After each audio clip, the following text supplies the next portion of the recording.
Mike Hammett for SWOSUathletics.com, and joined by Dominic this week, the Special Teams Player of the Week in the GAC, and starting linebacker as well for the SWOSU defense. We'll start off with, you're the reigning Special Teams Player of the Week in the league, all for one play at the end of the game against Monticello, the blocked field goal. I know it's been a few days now, but kind of take us through it. What happened on that play? Did you see something earlier in the game that, maybe you knew there was an opening there to get at one? Yes, earlier in the game, I had been wore out, tired. First game, hot and humid in Monticello, and I hadn't been going at all. So I knew that guy was kind of being lazy, didn't expect me to actually go again that last time. But I knew it was the fourth quarter, and it was our last play of the game, obviously. So I tried one last time, the best that I could, and the guy next to me, Dustin, he actually opened it up for me. He blew his guy up, and it allowed me to squeeze through that hole and get my hands up and get a hand on the ball.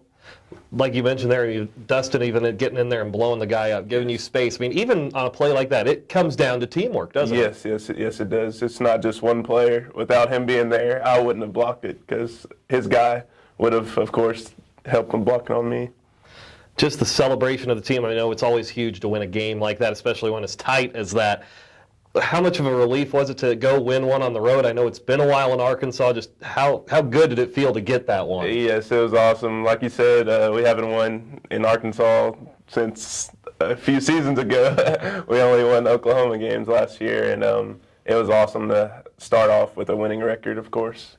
You've made a little bit of a transition this fall, moving into that starting linebacker spot opposite of Austin. I know you've kind of bounced around a little bit on that defense, but how does it feel to find that spot at linebacker? How have you adapted to it? I like it a lot. You get a lot more action there. You're always in the play. And like you said, with Austin next to me, it's very, very he just helps me out so much, and he's a good leader. How much can you learn from a guy like that that's been starting now for 4 seasons here? Exactly. He tells me what to do most of the time because I'm fairly new to the position. So I rely on him most of the time. But he's a good teacher, and he encouraged me as well. I know you've played that dog backer role some before, and now you work with a guy like Jatron Phillips in that spot. Do you help him still? Even with some of the things, because you used to play that role. Yes. Like you said, I'm an older guy compared to him. I think he's a year younger than I am. So he still asks me questions, and I still try to give him input and give him tips on what to do or special coverage that we have in. Or I just try my best to help him out, like Austin is helping me. This defense overall, you guys gave up a bunch of yards early, held them to a couple of field goals, then kind of slowed them down. Is there that bend but don't break philosophy a little bit? Because it seemed like you guys really buckled down when they got inside the red zone. Yes, sir. We just know that once our backs get against the wall, that we have to trust in each other. It's a brotherhood, and we don't want to be that team to give up too many yards. Or we just know that once we get back to the sideline, Coach Gibson will have something for us to adjust to, and it's just small mistakes that we make that end up being big plays. I know it's a little different this week to see Ouachita. I know you're still a little early in your prep, but you see a quarterback that loves to run it this week in Austin Warford. This is a good running offense out of that spread formation. What do you see from these guys? What's going to be the challenge this week? Just being disciplined against them. They are a very well-coached team, and they do everything correct. So if you mess up, they'll get you, and you'll notice it as soon as it happens because they're a very basic offense, but they get the job done very well. Dominic with us here, our player profile this week. That out of the way.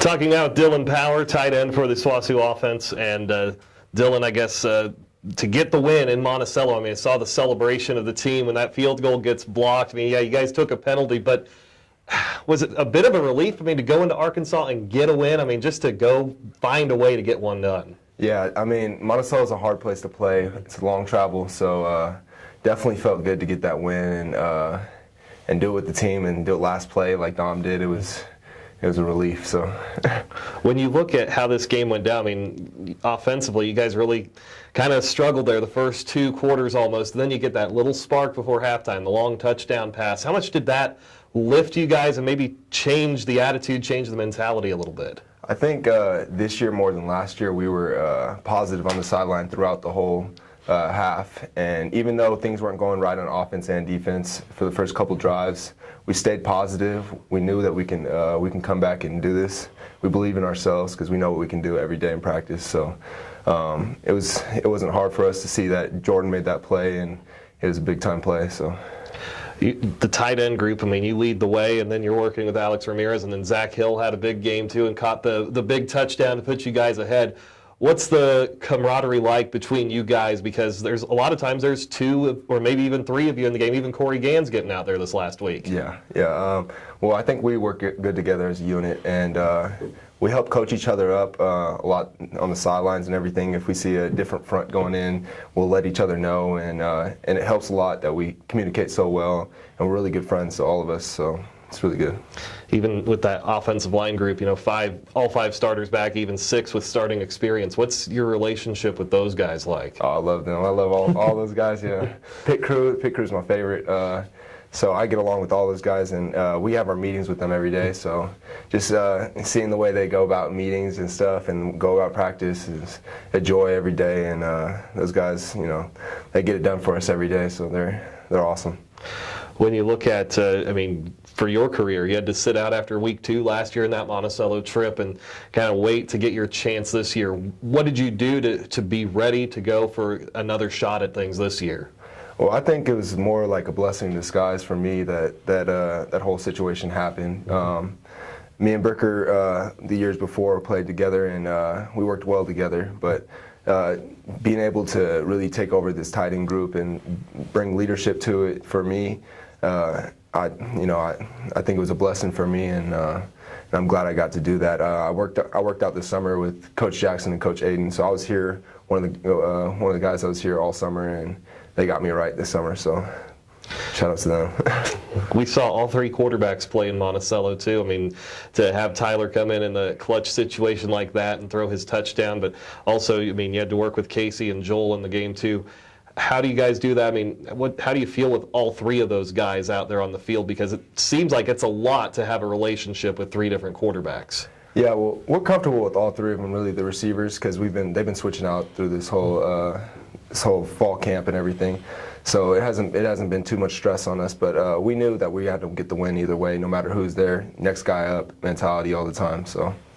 Well, now you get a chance to face Ouachita. I know early in the process this week, but it's a very good team. They've won a few in a row going back to last year, always one of the top teams in the conference.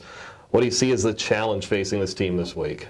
There's a lot of challenges going against Ouachita. They got a good defense, so they're gonna bring a couple different things at us and everything. So they got a couple starters that they've had last year and everything. So we're gonna have to prepare well and come ready and hungry to play.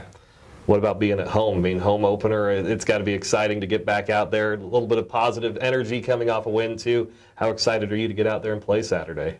So excited. I can't wait. It's going to be – I didn't really get to play at all last year, so this is going to be a big-time game for me, and I'm excited, and I think our team's going to respond well for it. Dylan Power, tight end for the SWOSU Bulldogs, home opener Saturday against Ouachita.